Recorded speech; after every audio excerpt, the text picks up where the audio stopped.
Installateur depuis plus de 35 ans. Première installation connectée qui était au tout début, en filaire, qui n'existait pas en radio, remonte à il y a une quinzaine d'années à peu près. La différence, c'est qu'avant on était en filaire, que c'était galère à installer, qu'il fallait bien le prévoir à l'avance, c'est-à-dire que dans le neuf, on pouvait se permettre de le faire plus facilement et que dans la rénovation, une fois que les peintures et les tapisseries sont faites, c'est beaucoup plus compliqué de faire du filaire. Ces petits thermostats qui sont très jolis, très design, extra plats, comme on peut le voir, 20 cm d'épaisseur, sur lequel on vient juste fixer la platine sur le mur, soit vissée, soit collée avec un scotch spécial 3M. Donc dans ces conditions-là, plus de piles, une batterie interne rechargeable avec simplement une petite connexion et un petit chargeur de téléphone à charger une fois par an. Alors, je vous explique rapidement ce qu'on va mettre en place avec les têtes thermostatiques connectées et pourquoi le but ici, c'est d'organiser la maison en zone de chauffage programmée.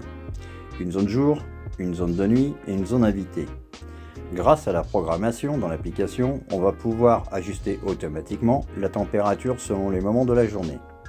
Par exemple, la chambre principale, qui fait partie de la zone nuit, sera abaissée automatiquement de 2 degrés pendant la journée, puisqu'elle n'est pas utilisée.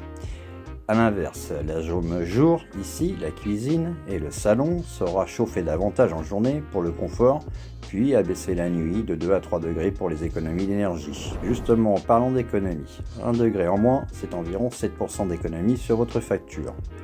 Pour les autres pièces comme la salle de bain, le bureau ou la bibliothèque, elles seront légèrement en dessous des températures principales, mais resteront modifiables dans les pièces avec la présence des personnes. Quant aux chambres d'amis, elles resteront en mode éco vu qu'elles sont rarement occupées.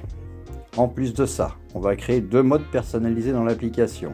Un mode je pars à activer quand le client s'absente pour la journée, pour travailler ou autre. Ça baisse toutes les zones en mode éco automatiquement.